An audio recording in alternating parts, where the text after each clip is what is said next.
السلام علیکم ورحمۃ اللہ وبرکاتہ نحمد و نصلی علی رسولہ الکریم اما بعد فاعوذ باللہ من الشیطان الرجیم بسم اللہ الرحمن الرحیم رب اشرح لی صدری ویسر لی امری واحلل عقدۃ من لسانی یفقہوا قولی۔ آج ہم انشاءاللہ سیدہ عاتکہ کے بارے میں پڑھیں گے۔ اس سے پہلے انہوں نے اس کتاب کے اندر سیدہ ام گجا کے بارے میں لکھا ہے، مگر اس میں کوئی خاص بات بتانے والی نہیں۔ پوری کہانی کے اندر زیادہ تر جنگ احد اور جنگ بدر کے واقعات ہیں۔ قرآن میں آیات میراث کے شان نزول میں جو احادیث آئی ہیں ان میں سے ایک میں ان کا ذکر آتا ہے۔ ان کی 2 بیٹیاں تھیں اور ان کے شوہر جنگ احد میں شہید ہو گئے تھے، تو ان کے چچا نے ان کی جائیداد پر قبضہ کر لیا تھا۔ تو پھر یہ نبی صلی اللہ علیہ وسلم کے پاس آئی تھی کہ ان یتیم بچیوں کے لیے کیا حکم ہے، تو اس پر آیات میراث نازل ہوئی۔ بہرحال آپ خود اس کو فرصت کے وقت میں پڑھ لیجئے گا، انشاءاللہ پوری تفصیل آپ کو اس میں مل جائے گی۔ آئیے سیدہ عاتکہ کے بارے میں ہم جانتے ہیں۔ سیدہ عاتکہ بنت زید رضی اللہ عنہا، خاندانی پس منظر، نام عاتکہ تھا۔ عاتکہ القریشیہ العدبیہ، قریش کے خاندان بنو عدی سے تعلق رکھتی تھی، جن سے عمر بن خطاب تعلق رکھتے تھے، ٹھیک ہے۔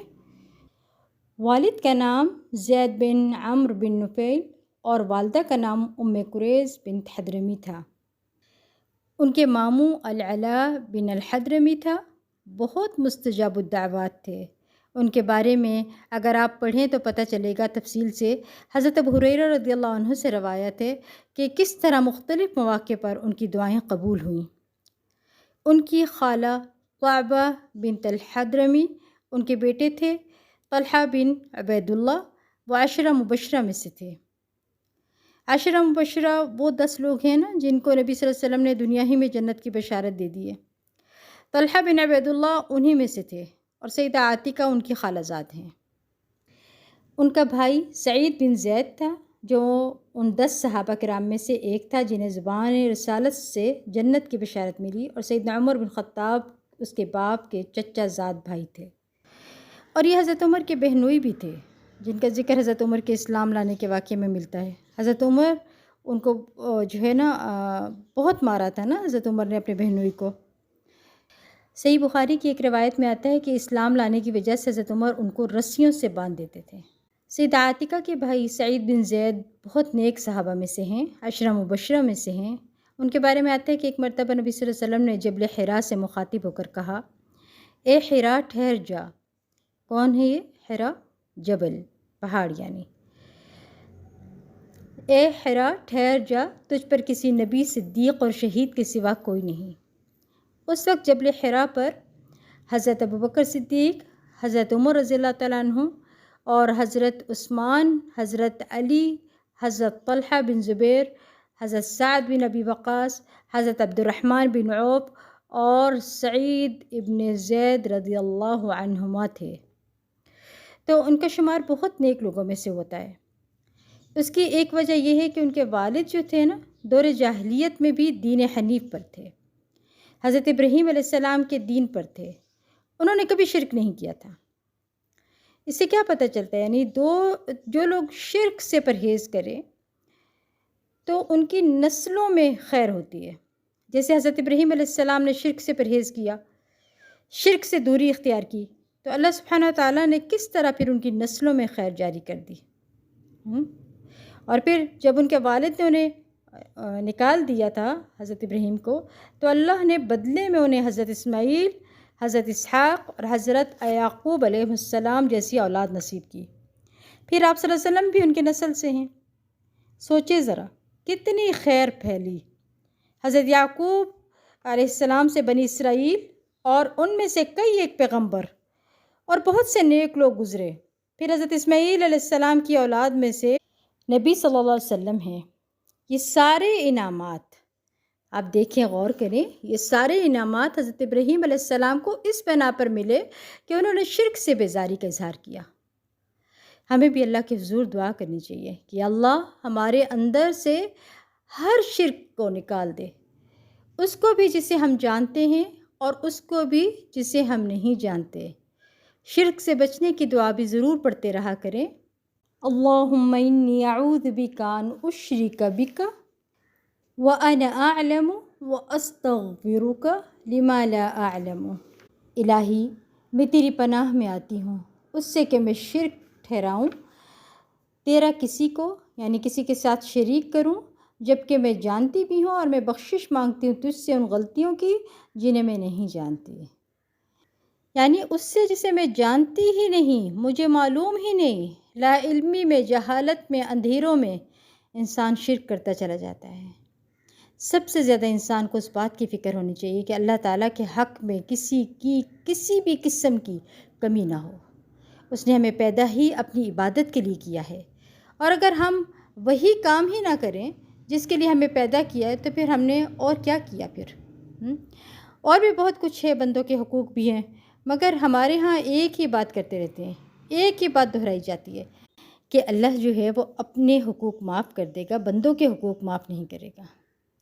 اچھی بات تو ہے، مگر اس جملے کو کثرت کے ساتھ دہرایا گیا ہے کہ اب ہم نے اللہ کے حق کو ہی بہت کم کر دیا ہے، بس یہی بات کہہ کے اور پھر اس کی پرواہ بھی نہیں کرتے۔ وما قدر اللہ حق قدرہ۔ اللہ تعالیٰ اسی لیے تو شکوہ کرتے ہیں، اللہ فرماتے ہیں کہ میری قدر ہی نہ کی ویسے جیسے حق تھا قدر کرنے کا۔ ٹھیک ہے، بندوں کے بھی حقوق ہیں، مگر یہ بندے نعوذ باللہ اللہ سے بڑے تو تھوڑی ہیں، کہ بڑی ہستی اللہ کی ہے، اور جو شخص اللہ کے حقوق نہیں دے سکتا جو سب سے بڑا ہے، وہ بھلا بندوں کے حقوق کیا دے گا؟ اسے بندوں کے حقوق بھی دینا نہیں آئیں گے۔ ہمیں چاہیے کہ اللہ کے حق میں ہم یہ جان لیں کہ کیا کرنا چاہیے اور کیا نہیں کرنا چاہیے، اس کے بارے میں ہمارا مکمل شرح صدر ہو۔ اگر ہم نے یہ علم سیکھ لیا نا تو سمجھ لیں یہ علم نافع حاصل ہو گیا ہمیں، ٹھیک ہے؟ اور پھر اللہ تعالیٰ ہمیں اس علم پر عمل کرنے کی توفیق بھی عطا فرما دے، کیونکہ صرف جان لینا کافی نہیں ہوتا۔ جب تک انسان اپنے آپ کو اس رنگ میں خود کو نہ رنگے تب تک کوئی فائدہ نہیں ہے۔ اس لیے اللہ سے دعا کرتے رہیں، اللہم وفقنا لما تحب و ترضی، کہ اللہ تو ہمیں توفیق عطا فرما ہر اس عمل کی جو تجھے پسند ہو اور جس سے تو راضی ہو جائے۔ آمین یا رب العالمین۔ اس لیے ہمیشہ کثرت کے ساتھ دعا کیا کریں، اللہم ارنا الحق حقا وارزقنا اتباعہ وارنا الباطل باطلا وارزقنا اجتنابہ۔ اللہ تو ہمیں حق دکھا اور حق کی پیروی کرنے والا بنا، ہمیں باطل دکھا اور باطل سے بچنے والا بنا۔ آمین ثم آمین۔ اچھا چلیں اب آئیے ان کے والد کی طرف۔ ان کے والد عمرو بن نفیل تھے۔ ان کے والد کو دور جاہلیت میں ہمیشہ خدشہ لگا رہتا تھا کہ دین حق کیا ہے، اور پھر اس کی تلاش میں رہتے تھے۔ آپ کو معلوم ہے کہ 4 لوگ ہیں جن کے اندر دور جاہلیت میں یہ تڑپ پائی جاتی تھی، ان میں سے ایک یہی زید بن عمرو ابن نفیل ہیں، ایک عثمان بن حوارث ہیں، ایک ورقہ بن نوفل ہے، اور ایک عبید اللہ بن جحش ہے، اور یہ چاروں کے چاروں حق کی تلاش میں نکلے۔ ورقہ بن نوفل عیسائی ہو گئے، اس میں بہت مہارت حاصل کی، انہوں نے عبرانی زبان بھی سیکھی، پھر یہ ان کے لکھنے والوں میں شامل ہو گئے۔ اور آپ کو یاد ہوگا کہ جب نبی صلی اللہ علیہ وسلم پر بعثت ہوئی تو حضرت خدیجہ رضی اللہ عنہ ان کے پاس لے کر گئی تھی، اور آپ صلی اللہ علیہ وسلم کی بعثت کی، انہوں نے نبوت کی تصدیق بھی کی تھی۔ عثمان بن حوارث شاہ روم کے پاس چلے گئے تھے، اور وہاں انہوں نے نصرانیت قبول کی، اور ان کے ہاں ان کو ایک بڑا مقام ملا۔ عبید اللہ بن جحش کو جب نبی صلی اللہ علیہ وسلم نے دین پیش کیا، مسلمان ہوئے، ہجرت حبشہ کی، ٹھیک ہے، وہاں جا کر پھر نصرانیت قبول کر لی دوبارہ، یعنی پھر عیسائی ہو گئے، اور یہ ام حبیبہ رضی اللہ عنہا کے شوہر تھے۔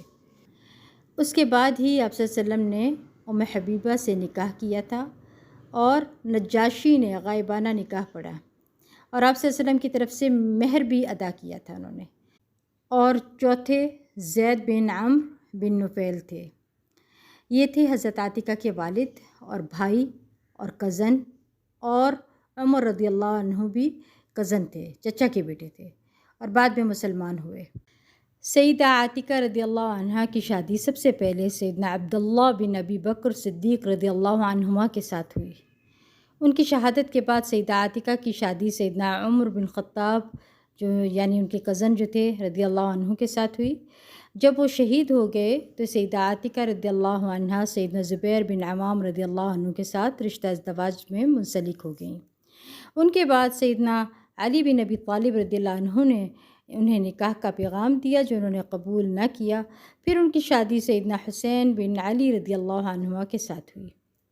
یہ 4 شہیدوں کی بیوی تھیں، ٹھیک ہے، اور ان کے متعلق یہ مشہور ہو گیا تھا کہ جس نے شہید ہونا ہے تو اس سے شادی کر لے، کیونکہ ان کا ہر شوہر شہید ہوا۔ مہاجرہ شاعرہ سیدہ عاتکہ رضی اللہ عنہ نہایت حسین و جمیل اور خوش اخلاق تھیں۔ انہوں نے مکہ معظمہ میں اسلام قبول کیا اور دیگر مسلمان خواتین کے ساتھ بیعت کرنے کا شرف حاصل کیا۔ جب رسول اللہ صلی اللہ علیہ وسلم نے اپنے صحابہ کرام رضی اللہ عنہم کو مدینہ منورہ کی طرف ہجرت کرنے کی اجازت دے دی تو سیدہ عاتکہ رضی اللہ عنہا نے بھی مدینہ منورہ کی طرف ہجرت کرنے کی سعادت حاصل کی تاکہ رسول اللہ صلی اللہ علیہ وسلم کے قریب رہتے ہوئے ہدایت الہی کے چشمے سے سیراب ہو سکیں۔ سیدہ عاتکہ رضی اللہ عنہ بڑی فصیح و بلیغ شاعرہ خاتون تھیں، بلکہ انہیں عرب شعراء میں بڑا بلند مقام حاصل تھا۔ مرثیہ کہنے میں انہیں بڑی مہارت حاصل تھی۔ مرثیہ کا پتہ ہے نا آپ لوگوں کو کیا ہوتا ہے؟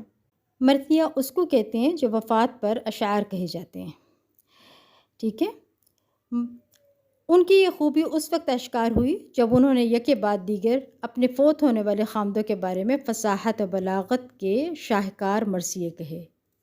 علامہ ابن کثیر رحمہ اللہ سیدہ عاتکہ رضی اللہ عنہ کے بارے میں لکھتے ہیں کہ وہ بڑی حسین و جمیل اور عبادت گزار خاتون تھیں۔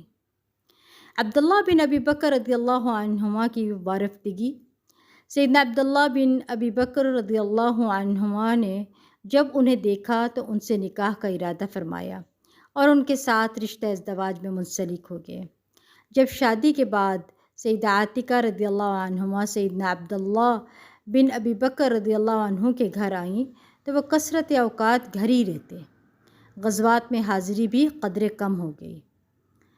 نماز کے اوقات میں حاضری کی بھی پہلے جیسی تیزی نہ رہی، یعنی اول وقت میں نماز نہیں پڑھتے۔ اس صورتحال کو سیدنا ابوبکر صدیق رضی اللہ عنہ نے بڑی شدت سے محسوس کیا۔ جب سیدنا ابوبکر صدیق رضی اللہ عنہ کو اپنے بیٹے کے بارے میں یہ پتہ چلا کہ ان کا بیٹا عبداللہ اپنی بیوی عاتکہ کی محبت کی وجہ سے تساہل کا شکار ہے تو انہیں دینی لحاظ سے خطرہ محسوس ہوا، یعنی اپنے بیٹے کے ایمان کی فکر ہوئی۔ انہوں نے یہ فیصلہ کر لیا کہ ان دونوں میں جدائی کروا دی جائے۔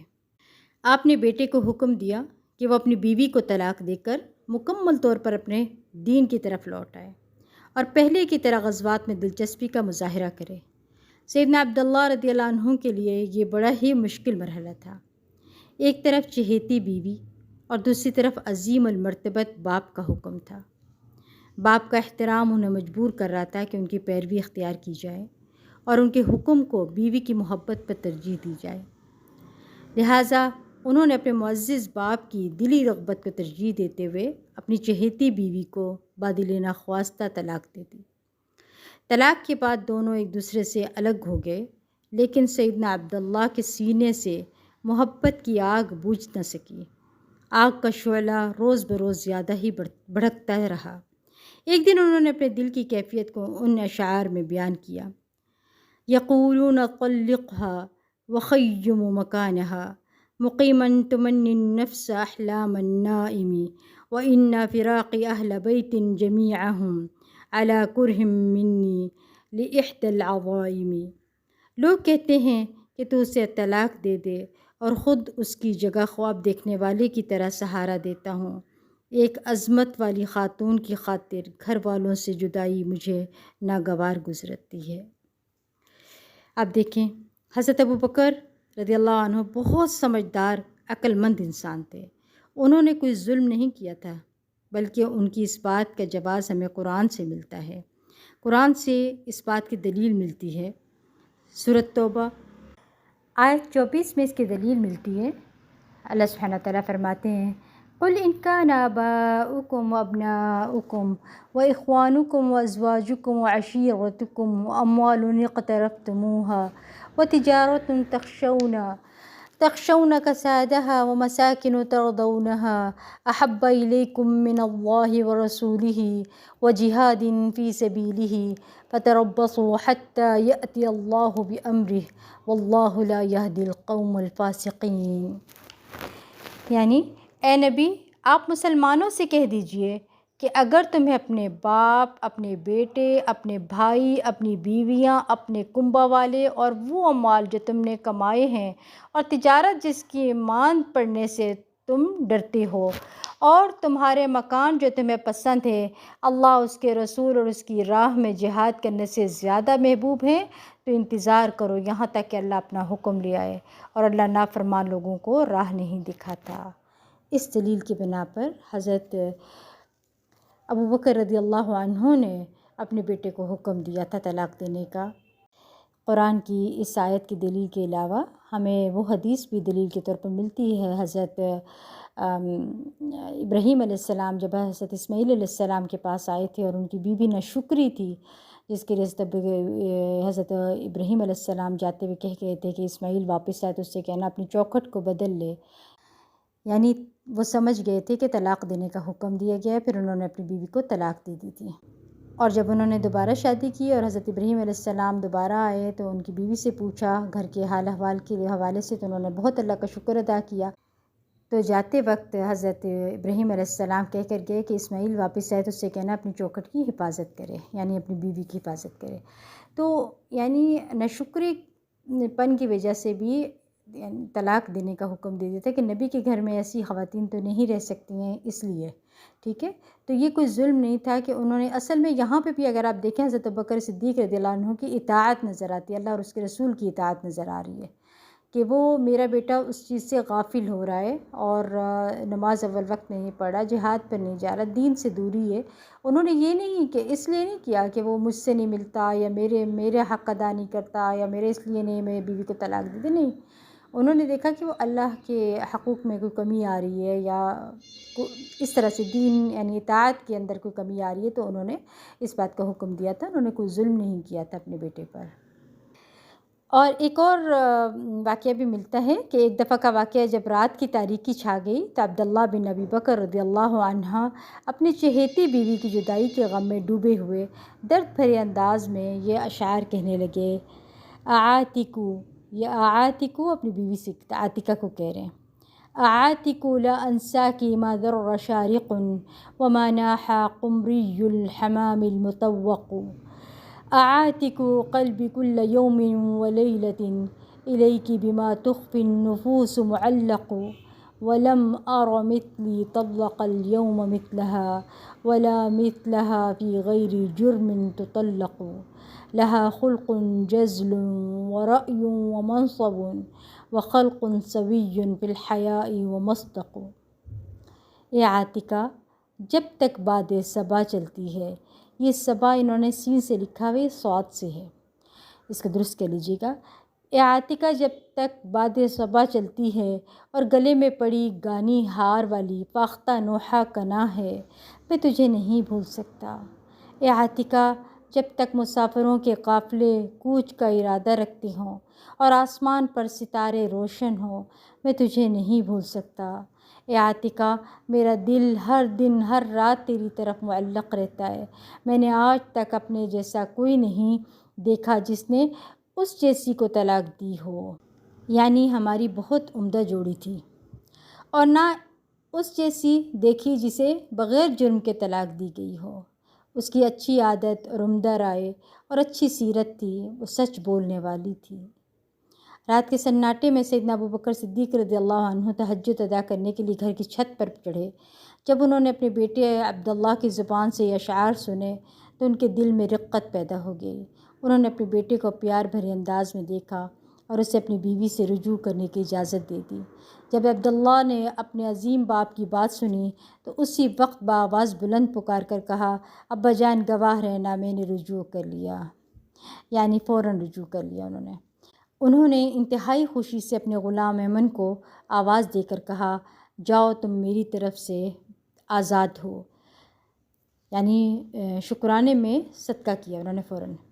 پھر وہ بھرپور مسرت و شادمانی کا اظہار کرتے ہوئے اپنی بیوی عاتکہ رضی اللہ عنہا کو رجوع کی بشارت دینے کے لیے روانہ ہوئے، اور اس موقع پر یہ اشعار کہے: اعاتک قد طلقتی فی ریبۃ ورجعت للامر الذی هو کائن كذلك امر اللہ غاد ورائح علی الناس فیہ الفۃ وتباین وما زال قلبی للتفرق طائرا وقلبی لما قد قرب اللہ ساکن لیہنکی انی لا ارى فیہ سقطة وانک قد تمت علیک المحاسن وانک ممن زین اللہ وجہہ ولیس لوجہ زانہ اللہ شائن۔ اے عاتکہ، تو طلاق دی گئی شک کی بنیاد پر، یعنی مس انڈرسٹینڈنگ تھی نا کہ اس کی وجہ سے وہ نمازیں وغیرہ دیر سے پڑھتے ہیں، تو اس لیے انہوں نے کہا شک کی بنیاد پر، اور تجھ سے رجوع کیا گیا ایک ایسے کام کے لیے جو لوگوں پر واقع ہونے والا ہے، اس میں پیار بھی ہے اور جدائی بھی۔ میرا دل جدائی میں ہمیشہ اڑتا ہے، اور میرا دل جو اللہ نے قریب کر دیا ٹھہر گیا ہے۔ تیری نرم گوئی کی وجہ سے میں تجھ میں ناراضی کے آثار نہیں دیکھ پاتا، یعنی اس سب کے باوجود بھی ناراض نہیں ہیں آپ۔ تجھ پر حسن و جمال کا پرتو ہے، تو ان لوگوں میں سے ہے جن کے معاملات اللہ نے سلجھا دیے اور جن کو اللہ نے آراستہ اور مزین کر دیا، انہیں کوئی ذلیل کرنے والا نہیں۔ سیدنا عبداللہ رضی اللہ عنہما نے اپنی بیوی کے ساتھ شدید قلبی تعلق کی بنا پر ایک باغ ان کو اس شرط پر تحفے میں دیا کہ وہ اس کی وفات کے بعد کسی شخص سے شادی نہیں کرے گی۔ دونوں میاں بیوی نے بڑے ہی خوشگوار انداز میں زندگی بسر کی، اور دونوں نے بڑی سعادت مندی سے اپنی زندگی کے ہر لمحے کو پرمسرت انداز میں گزارا۔ یہ بھی ڈھنگ ہے خوش ہونے کا۔ کچھ لوگ خوش نہیں ہوتے، نہ شکرے ہوتے ہیں۔ نقصان کس کا ہوتا ہے نہ شکری کا؟ خود کو ہوتا ہے نا، کسی اور کو تو نہیں ہوتا۔ اپنی انا کو مار کر شکر گزار بننا سیکھیں۔ میاں بیوی کو اظہار محبت بھی کرنا چاہیے۔ آپ دیکھیں کتنے خوبصورت انداز کے ساتھ اظہار محبت ہو رہا ہے۔ پہلے خاوند کی شہادت۔ کسی کو بھی زندگی ہمیشہ کے لیے نہیں ملتی۔ جو اس دنیا میں آیا اس کے جانے کا ایک وقت مقرر ہے، اس میں ایک لمحہ کے لیے تاخیر ہو سکتی ہے اور نہ تقدیم۔ کیا خوب کسی پنجابی شاعر نے کہا: ایتھے بیٹھ کسے نہیں رہنا، اے دنیا کوئی، یعنی چند دن کی ہے، اے دنیا کوئی دن دی، یعنی چند دن دیے۔ سیدنا عبداللہ بن ابی بکر رضی اللہ عنہ رسول اللہ صلی اللہ علیہ وسلم کے ہمراہ غزوہ طائف کے لیے روانہ ہوئے۔ دوران جنگ میں انہیں ایک تیر لگا جس سے وہ شہید ہو گئے۔ بعض روایت میں آتا ہے کہ اس وقت شہید نہیں ہوئے تھے، بلکہ ان کو بہت گہرا زخم لگا تھا، اور آپ صلی اللہ علیہ وسلم کی وفات کے بعد ہی شہید ہوئے تھے، اور ان کو شہید اس لیے کہا گیا تھا کہ ان کو تیر جنگ میں لگا تھا۔ اس طرح وہ خوش قسمت شہداء کے زمرے میں شامل ہو گئے۔ جب ان کی وفات کی خبر سیدہ عاتکہ رضی اللہ عنہا کو پہنچی تو وہ جدائی کے غم میں لمبی آہیں بھر کر روئیں اور اپنے خامند کی یاد میں یہ اشعار کہے: رزقت بخیر الناس بعد نبیہم وبعد ابی بکر وما کان قصرا فلیت لا تنفک عینی حزینۃ علیک ولا ینفک جلدی اغبرا فللہ عین من رأى مثلہ فتى کریما واحما فی الحیاج واصبرا اذا شرعت فیہ الاسنۃ خاضها الی الموت حتی یترک الرمح احمرا۔ مجھے نبی کریم صلی اللہ علیہ وسلم اور سیدنا ابوبکر کے بعد سب سے بہتر انسان کی جدائی کا صدمہ پہنچا ہے جو کسی طرح بھی کم نہ تھا۔ میں نے قسم کھا لی ہے کہ میری آنکھوں سے غم کے آنسو ختم نہ ہوں گے اور میرا جسم گردآلود ہی رہے گا جب تک درختوں کے جھنڈ میں فاختہ گاتی رہے گی اور جب تک روشن صبح رات کو دھکیلتی رہے گی، میری آہوزاری جاری رہے گی۔ اللہ کی قسم کوئی آنکھ ایسی نہیں جس نے اس جیسا کوئی جوان دیکھا ہو۔ جب جنگ میں نیزے حرکت میں آتے ہیں تو یہ موت کی وادی میں گھس جاتا ہے، حتیٰ کہ نیزے کو سرخ حالت میں چھوڑتا ہے۔ سیدنا عمر بن خطاب رضی اللہ عنہ کے ساتھ شادی۔ سیدہ عاتکہ رضی اللہ عنہ عدت کے دوران میں مسلسل روتی رہیں۔ جب انہوں نے عدت پوری کر لی تو سیدنا عمر بن خطاب رضی اللہ عنہ نے انہیں نکاح کا پیغام بھیجا۔ انہوں نے سیدنا عمر بن خطاب رضی اللہ عنہ کو بتایا کہ عبداللہ بن ابی بکر رضی اللہ عنہما نے اسے باغ اس شرط پر دیا تھا کہ میں اس کے بعد کسی سے شادی نہ کروں۔ سیدنا عمر بن خطاب رضی اللہ عنہ نے فرمایا کہ تم کسی سے فتویٰ لے لو۔ اب دیکھیں ان کی امانت داری کتنی امانت دار تھی، وہ چاہتی تو نہ بھی بتاتی لیکن سچی اور امانت دار تھیں۔ تو حضرت عمر نے کہا کہ آپ فتویٰ لے لیں، جس چیز کو اللہ تعالیٰ نے تیرے لیے حلال کیا ہے تم اسے اپنے لیے حرام کر رہی ہو۔ سیدہ عاتقہ رضی اللہ عنہ نے سیدنا علی بن ابی طالب رضی اللہ عنہ سے مسئلہ دریافت کیا۔ انہوں نے فرمایا کہ تم باغ عبداللہ بن ابی بکر رضی اللہ عنہ کے خاندان کو واپس کر دو اور پھر جس سے چاہو شادی کر لو۔ انہوں نے سیدنا علی بن ابی طالب رضی اللہ عنہ کے دیے ہوئے فتویٰ پر عمل کیا اور سیدنا عمر بن خطاب رضی اللہ عنہ کے ساتھ رشتہ ازدواج میں منسلک ہو گئی اور ان کے پہلو میں زندگی بسر کرنے اور ان کے علم سے خوشہ چینی کرنے لگی اور ان سے زہد کی تعلیم حاصل کی۔ اب دیکھیں انہوں نے ایسا کیوں کیا تھا، یعنی اپنے خاوند کے ساتھ کوئی ایسا نہیں تھا کہ بے وفائی کی تھی، نہیں، ان کو یہ پتہ چل گیا تھا کہ حلال کو حرام نہیں کر سکتے۔ یہاں پہ بھی اطاعت نظر آئے گی آپ اللہ اور اس کے رسول کی، ٹھیک ہے، اور کوئی بے وفائی اپنے شوہر سے نہیں کر رہی نعوذ باللہ، وہ بلکہ اللہ کی اور اس کے رسول کی اطاعت کر رہی ہیں۔ ہمیں یہ پتہ چلتا ہے نا کہ نظر ہم نے اگر مانی ہو ایسی کہ وہ اللہ نے حلال کیا اور اس کو حرام کر دیں ہم، تو وہ نظر توڑ دینی چاہیے، تو اسی زمرے میں یہ بات بھی آتی ہے۔ پھر دیکھیں سیدنا عمر رضی اللہ عنہ ان کی رفاقت سے بہت خوش تھے۔ جب وہ مسجد میں باجماعت نماز ادا کرنے کے لیے جانا چاہتی تو سیدنا عمر بن خطاب رضی اللہ عنہ سے اجازت طلب کرتی۔ سیدنا عمر بن رضی اللہ عنہ ان سے کہتے کہ میری دلی خواہش تو یہی ہے کہ تم گھر میں رہو اور تم میری اس رغبت کو جانتی بھی ہو۔ انہوں نے کہا میں آپ سے مسجد جانے کے لیے اجازت طلب کرتی رہوں گی۔ سیدنا عمر بن خطاب رضی اللہ عنہ نے بھی انہیں کبھی مسجد میں جانے سے نہ روکا، کیونکہ آپ صلی اللہ علیہ وسلم نے حکم دیا تھا نا کہ اللہ کی بندیوں کو مسجد جانے دو، یعنی ہر بات میں اطاعت نظر آتی ہے، سبحان اللہ۔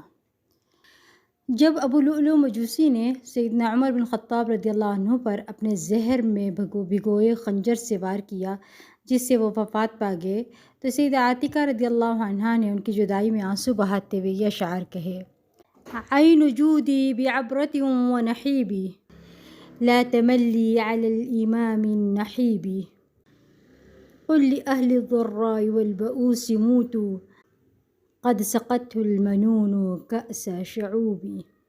اے آنکھ، آنسوؤں اور گریہ زاری کی سخاوت کر، شریف امام کے غم کے اظہار میں اکتاہٹ محسوس نہ کر۔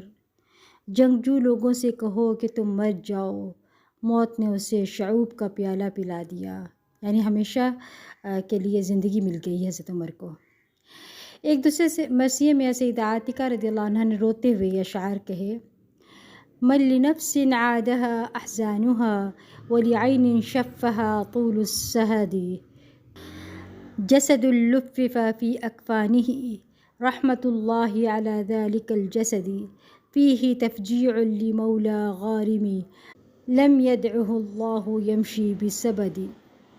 وہ کون ہے جس کے دل پر غم ٹوٹ پڑے اور اس کی آنکھ کو طویل بیداری نے چھوٹا کر دیا، یعنی رو رو کر آنکھیں سوج کر چھوٹی ہو گئیں۔ وہ جسم جسے کفن میں لپیٹ دیا گیا، اللہ کی اس جسم پر رحمت ہو، اس میں تکلیف پہنچی ہے ایک مقروض غلام کو جس کے پاس اللہ نے کچھ نہ چھوڑا تاکہ وہ کنگال چلے۔ سیدہ عاتقہ رضی اللہ عنہ نے سیدنا عمر بن خطاب رضی اللہ عنہ کی وفات کے غم میں یہ اشعار بھی کہے: وفجعنی فیروز لا در درہ بأبیض طال للکتاب منیب رؤوف علی الادنی غلیظ علی العدا اخی ثقۃ فی النائبات مجیب متی ما یقل لا یکذب القول فعلہ سریع الی الخیرات غیر قطوب۔ فیروز دیلمی نے مجھے دکھ درد دیا اور ایسے شخص پر کاری وار کیا جو روشن چہرے والا، قرآن کی تلاوت کرنے والا اور اللہ کی طرف رجوع کرنے والا تھا، جو کمزور سے شفقت سے پیش آنے والا، دشمن کے خلاف سخت مصائب میں ثابت قدم رہنے والا اور بات ماننے والا تھا۔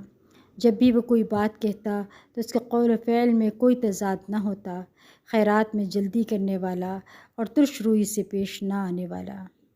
سیدہ عاتقہ رضی اللہ عنہا نے سیدنا عمر بن خطاب رضی اللہ عنہ کی وفات کے غم میں یہ اشعار بھی کہے تھے: منع الرقاد عيني عيد مما تضمن قلبي المعمود. يا ليلة حبست على نجومها فسهرتها وشامؤون هجود. قد يشهرني جوارك صارت سرة فاليوم حق لعين التسهيد. أبكي أمير المؤمنين ودونه للزائرين سفاتح وسعيد. سیدنا زبیر بن عوام رضی اللہ عنہ کے ساتھ شادی سیدہ عاتکہ رضی اللہ عنہ نے اپنی عدت کا عرصہ سوگ میں گزارا۔ جب سیدنا زبیر بن عوام رضی اللہ عنہ کو معلوم ہوا کہ سیدہ عاتکہ رضی اللہ عنہ کی عدت پوری ہو چکی ہے تو انہوں نے ان کو شادی کا پیغام دیا، جسے انہوں نے منظور کر لیا، اور وہ سیدنا زبیر بن عوام رضی اللہ عنہ کے ساتھ رشتہ ازدواج میں منسلک ہو گئیں۔ سیدنا زبیر بن عوام رضی اللہ عنہ بڑی غصیلی طبیعت والے تھے۔ سیدہ عاتکہ رضی اللہ عنہ جسمانی طور پر فربہ تھی۔ سیدنا زبیر بن عوام رضی اللہ عنہ نے انہیں حکم دیا کہ مسجد میں نہ جایا کریں۔ اصل میں وہ جسم تھوڑا بھاری تھا، ان کا فربہ کا مطلب ہے، ٹھیک ہے؟ تو انہوں نے کیا حکم دیا کہ وہ مسجد نہ جایا کرے۔ سیدہ عاتکہ رضی اللہ عنہ نے کہا، کیا میں تمہاری غصیلی طبیعت کی وجہ سے مسجد نبوی میں جا کر نماز پڑھنا چھوڑ دوں، جو میں رسول اللہ صلی اللہ علیہ وسلم، سیدنا ابوبکر صدیق اور سیدنا عمر بن خطاب رضی اللہ عنہ کے پیچھے پڑتی رہی؟ سیدنا زبیر رضی اللہ عنہ نے فرمایا، اگر یہ بات ہے تو میں تجھے نہیں روکوں گا۔ سیدنا زبیر بن عوام رضی اللہ عنہ نماز فجر ادا کرنے کے لیے وضو کر کے جلدی جلدی گھر سے روانہ ہوئے اور راستے میں ایسی جگہ چھپ گئے جہاں سے وہ سیدہ عاتکہ رضی اللہ عنہ کو جاتے ہوئے دیکھ سکتے تھے، لیکن اندھیرے کی وجہ سے سیدہ عاتکہ رضی اللہ عنہ سیدنا زبیر بن عوام رضی اللہ عنہ کو دیکھ نہیں سکتی تھی۔ بڑا گہرا اندھیرا تھا۔ جب سیدہ عاتکہ رضی اللہ عنہ ان کے پاس سے گزری تو انہوں نے اپنی بیوی سیدہ عاتکہ رضی اللہ عنہ کی گردن پر ہاتھ مارا اور تیزی سے مسجد کی طرف روانہ ہو گئے۔ سیدہ عاتکہ رضی اللہ عنہ انا للہ و انا الیہ راجعون پڑھتی ہوئی گھر واپس آ گئیں۔ جب سیدنا زبیر بن عوام رضی اللہ عنہ نماز سے فارغ ہو کر اپنے گھر واپس آئے تو اپنی بیوی سیدہ عاتکہ رضی اللہ عنہ سے پوچھا کہ آج آپ مسجد میں نہیں گئیں؟ خیر تو ہے؟ فرمانے لگیں، لوگوں میں فتنہ و فساد غالب آ چکا ہے، اور انہوں نے اپنے ساتھ پیش آنے والا واقعہ بیان کیا۔ پھر فرمانے لگیں، میرا گھر میں نماز پڑھنا ہی میرے لیے بہتر ہے۔ سیدنا زبیر بن عوام رضی اللہ عنہ یہ بات سن کر خوش ہو گئے کہ چلو اچھا ہوا، ہمارے دل کی مراد پوری ہو گئی اور اس کے لیے زیادہ دشواری بھی پیش نہ آئی۔ جنگ جمل میں سیدنا زبیر بن عوام رضی اللہ عنہ سیدنا امیر معاویہ رضی اللہ عنہ کی طرف داری میں شریک ہوئے، لیکن سیدنا علی بن ابی طالب رضی اللہ عنہ کے ساتھ ملاقات کے بعد وہ جنگ سے علیحدہ ہو گئے۔ وہ میدان میں ایک جگہ نماز ادا کر رہے تھے کہ ابن جرموز نے انہیں دیکھ لیا اور نماز ہی کی حالت میں انہیں قتل کر دیا۔ پھر وہ سیدنا علی بن ابی طالب رضی اللہ عنہ کی طرف گیا تاکہ انہیں اپنے کارنامے سے آگاہ کرے۔ اس کا خیال تھا کہ سیدنا علی رضی اللہ عنہ یہ خبر سن کر خوش ہوں گے اور اسے انعام و اکرام سے نوازیں گے، لیکن جب ابن جرموز نے سیدنا علی بن ابی طالب رضی اللہ عنہ سے ملاقات کی اجازت طلب کی تو انہوں نے فرمایا، ابن صفیہ یعنی زبیر بن عوام کے قاتل کو جہنم کی بشارت دے دو۔ پھر فرمایا کہ میں نے رسول اللہ صلی اللہ علیہ وسلم سے سنا ہے، آپ نے فرمایا ہر نبی کا ایک حواری ہوتا ہے اور میرا حواری زبیر بن عوام ہے۔ ایک دوسری روایت میں زر بن حبیش سے مروی ہے کہ جب سیدنا علی بن ابی طالب رضی اللہ عنہ کو بتایا گیا کہ زبیر بن عوام کا قاتل دروازے پر کھڑا ہے تو آپ نے فرمایا، ابن صفیہ یعنی زبیر بن عوام کے قاتل کو جہنم کی بشارت سنا دو۔ پھر فرمایا، میں نے رسول اللہ صلی اللہ علیہ وسلم سے سنا، آپ نے فرمایا ہر نبی کا ایک حواری ہوتا ہے اور میرا حواری زبیر بن عوام ہے۔ ایک دوسری روایت میں عاصم زر سے بیان کرتے ہیں کہ سیدنا علی رضی اللہ عنہ سے کہا گیا کہ زبیر بن عوام کا قاتل دروازے پر کھڑا ہے تو سیدنا علی رضی اللہ عنہ نے فرمایا، ابن صفیہ یعنی زبیر بن عوام رضی اللہ عنہ کا قاتل ضرور جہنم میں داخل ہوگا۔ پھر فرمایا کہ اللہ کی قسم، میں نے رسول اللہ صلی اللہ علیہ وسلم سے سنا ہے، آپ نے فرمایا ہر نبی کا ایک حواری ہوتا ہے اور میرا حواری زبیر بن عوام ہے۔ جب ابن جرموز نے سیدنا علی بن ابی طالب رضی اللہ عنہ سے اپنے انجام کے بارے میں سنا تو اس نے خودکشی کر لی۔ سیدہ عاتکہ رضی اللہ عنہ اپنے خاوند سیدنا زبیر بن عوام رضی اللہ عنہ کے سوگ میں عدت گزارنے لگیں اور انہوں نے اپنے خاوند زبیر بن عوام رضی اللہ عنہ کے غم میں یہ اشعار کہے: غدر ابن جرموز بفارسی بہمت یوم اللقاء وکان خبر معرد یا عمرو لو نبہتہ لوجدتہ لا طائشا رعش الجنان ولا اللید ان الزبیر لذو بلاء صادق سمع سجیتہ کریم المشہد کم غمرۃ قد قادها لم يثنه عنها طرادك يا ابن فقع القرد فاذهب فما ظفرت يداك لمثله في من مضى ممن يروح ويغتدي۔ سیدنا حسین بن علی رضی اللہ عنہ کے ساتھ شادی جب سیدہ عاتکہ رضی اللہ عنہ نے عدت پوری کر لی اور سیدنا علی بن ابی طالب رضی اللہ عنہ نے نکاح کی پیشکش کی تو سیدہ عاتکہ رضی اللہ عنہ نے کہا، آپ مسلمانوں کے سربراہ ہیں، میں آپ کی زندگی کے لیے دعا گو ہوں، آپ کا باقی رہنا لوگوں کے لیے مفید ہے، میرے ساتھ جس نے بھی شادی کی وہ جلد ہی زندگی کی بازی ہار گیا۔ سابقہ حالات سے یہی کچھ سامنے آیا ہے۔ سیدنا علی رضی اللہ عنہ نے ان کی باتیں سن کر اس کے ساتھ شادی کرنے کا ارادہ ترک کر دیا۔ آپ دیکھیں جب انہوں نے انکار کر دیا نا تو حضرت علی نے اصرار نہیں کیا کہ نہیں میں نے کرنا ہے ضرور کرنا، نہیں، بلکہ انہوں نے اس بات کو جو ہے وہ اصرار کیے بغیر ہی خاموشی اختیار کر لی۔ آپ یہاں پر دیکھیں کہ وجہ دیکھیں کتنی خوبصورت وہ بتا رہی ہیں۔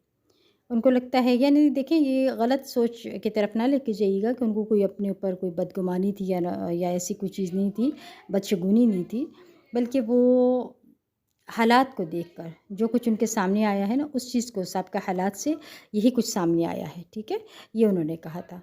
تو اس لیے یعنی کہ حالات کو دیکھتے ہوئے انہوں نے کہا کہ آپ کو تو زندگی کی ضرورت ہے۔ پھر یہ بیان کیا جاتا ہے کہ سیدنا عبداللہ بن عمر رضی اللہ عنہ نے یہ فرمایا کرتے تھے، من اراد الشہادت فلیتزوج عاتکہ، جس کو شہادت کی تمنا ہو وہ عاتکہ سے شادی کر لے۔ ان کے یہ مقولہ لوگوں میں عام ہو گیا، لیکن سیدنا حسین بن علی رضی اللہ عنہ نے اس مقولے کی کوئی پرواہ نہ کی اور انہوں نے نکاح کا پیغام دے دیا۔ اس طرح وہ سیدہ عاتکہ رضی اللہ عنہ کے ساتھ رشتہ ازدواج میں منسلک ہو گئے۔ یہ زبان زد عام مقولہ حقیقت کا روپ دھار گیا، یعنی یہ جو مقولہ تھا ان کے بارے میں وہ حقیقت کا روپ دھار گیا۔ سیدنا حسین بن علی رضی اللہ عنہما میدان کربلا میں شہید کر دیے گئے۔ تاریخ نے ایسا دلخراش منظر کبھی نہ دیکھا ہوگا۔ سیدہ عاتکہ رضی اللہ عنہ نے اپنے خاوند سیدنا حسین بن علی رضی اللہ عنہما کی شہادت کا منظر اپنی آنکھوں سے دیکھا اور انہوں نے سیدنا حسین رضی اللہ عنہ کے غم میں یہ اشعار کہے، وَحُسَيْنَ وَلَا نَسِيتُ حُسَيْنَ أَقْصَدْتُهُ أسنة الأعداء غادروه بكربلاء صريعا لاستقى الغيث بعده كربلاء۔ سیدہ عاتکہ رضی اللہ عنہ نے سیدنا حسین بن علی رضی اللہ عنہما کے خون میں لت پت چہرے کو زمین سے اٹھا کر اپنی گود میں رکھ لیا اور اسے اپنے سینے سے لگا لیا۔ جب سیدہ عاتکہ رضی اللہ عنہ نے عدت گزار لی تو شادی سے کلی طور پر کنارہ کشی اختیار کر لی۔ مروان بن حکم نے شادی کا پیغام بھیجا تو انہوں نے صاف انکار کر دیا اور پوری زندگی کسی اور سے شادی نہ کی، یہاں تک کہ وہ قضائے الہی سے وفات پا گئیں۔ 41 ہجری میں یعنی 41 ہجری میں فوت ہوئی تھی۔ شہداء کی بیوی، یکے بعد دیگرے 4 شہداء کی بیوی سیدہ عاتکہ بنت زید رضی اللہ عنہ پر اللہ سبحانہ تعالیٰ اپنی رحمت نچھاور کرے۔ ان کی پہلی شادی عبداللہ بن ابی بکر رضی اللہ عنہ کے ساتھ ہوئی، اس کے بعد سیدنا عمر بن خطاب رضی اللہ عنہ، پھر زبیر بن عوام رضی اللہ عنہ اور پھر حسین بن علی رضی اللہ عنہ کے ساتھ شادی ہوئی۔ اللہ تعالیٰ ان تمام شہداء پر قیامت کے دن اپنی رحمت نچھاور کرے اور ان کے اپنے ہاں عمدہ انداز میں مہمان نوازی فرمائے۔ سیدہ عاتکہ رضی اللہ عنہ نے بظاہر پرمسرت انداز میں زندگی بسر کی، لیکن حقیقت میں انہیں یکے بعد دیگرے بڑے بڑے صدموں سے دوچار ہونا پڑا۔ انہیں پے در پہ خامدوں کی شہادت کا صدمہ سہنا پڑا، لیکن یہ اللہ کی مشیت اور اس کا فیصلہ تھا جس کو کوئی ٹال نہیں سکتا۔ ہر کسی کے لیے اللہ تعالیٰ کی مشیت کو رضا و رغبت کے ساتھ تسلیم کرنا پڑتا ہے۔ اللہ تعالیٰ کے فیصلے کو تسلیم کیے بغیر کوئی چارہ نہیں۔ اس کائنات میں صرف اسی کا امر و نہیں کا کار فرما ہوتا ہے، اس کے حکم کو کوئی تبدیل کرنے والا نہیں، وہ حاکم ہے، اس کے حکم کا کوئی تعاقب کرنے والا نہیں۔ اللہ تعالیٰ کا اپنی کتاب قرآن میں یہ ارشاد ہے، وَمَا تَشَاءُونَ إِلَّا أَن يَشَاءَ اللَّهُ رَبُّ الْعَالَمِينَ، اور اللہ رب العالمین کے چاہے بغیر تم کچھ بھی نہیں چاہ سکتے۔ کائنات میں اللہ ہی کا حکم چلتا ہے، ساری مخلوق کی پیشانیاں اسی کے ہاتھ میں ہیں، وہ سر منہ بھی اللہ کے ہاں حکم کے خلاف نہیں چل سکتے، حکم اللہ ہی کا چلے گا۔ مخلوق علیم و حکیم اللہ رب العزت کے حکم کو تسلیم کرنے کی پابند ہے۔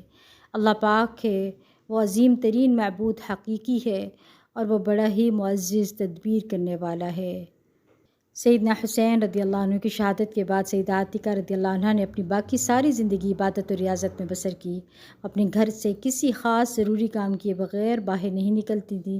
وہ زندگی بھر عبادت میں مصروف رہیں اور جس نے بھی شادی کی پیشکش کی انہوں نے صاف انکار کر دیا اور دنیا اور اس کے مال و دولت اور زیب و زینت سے قطعی طور پر بے رغبتی اختیار کر لی۔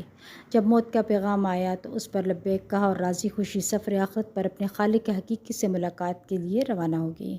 اللہ ان پر اپنی رحمت کی برکھا برسائے اور انہیں اپنی خوشنودی سے نوازے، آمین یا رب العالمین۔ اب دیکھیں انہوں نے اتنے بڑے صدمے دیکھے، 4 بار شوہر کی شہادت کو خود پر طاری نہیں کیا۔ ہم کیا ہوتا ہے چھوٹی چھوٹی باتوں کو خود پر، چھوٹے چھوٹے غم کو طاری کر لیتے ہیں، ڈپریشن کا شکار ہوتے ہیں، لیکن انہوں نے 4 شوہروں کی شہادت کو خود پر طاری نہیں کیا اور نہ ہی یہ کہا کہ میں ہی رہ گئی تھی، میرے ساتھ ہی سب ہونا ہے، میرے ساتھ ہی ایسا کیوں ہوتا ہے۔ کوئی گلہ شکوہ نہیں کر رہی ہیں۔ آپ دیکھیں ان کی سبحان اللہ کتنی خوبیاں ہیں۔ اور پھر آپ دیکھیں کہ ہمارے معاشرے میں دوسرے نکاح کو برا سمجھا جاتا ہے، لیکن شریعت کیا کہتی ہے؟ شادی کر لیں۔ پھر آپ دیکھیں حضرت عمر سے جب شادی کی تو 3 شرطیں رکھی تھی انہوں نے۔ کیا رکھی تھی؟ پہلی کہ ایک مجھے ماریں گے نہیں، کیونکہ وہ غصے والے تھے اور محبت بھی بہت کرتے تھے، یعنی آپ نرم دل بھی تھے، لیکن انہوں نے شرط رکھی تھی پہلی کہ مجھے ماریں گے نہیں۔ دوسری یہ رکھی تھی کہ مجھے مسجد جانے سے نہیں روکیں گے، اور ایک تیسری شرط بھی تھی ان کی۔ لیکن بہرحال ہمیں اس واقعے سے ان کے بہت سے اسباق ملے ہیں۔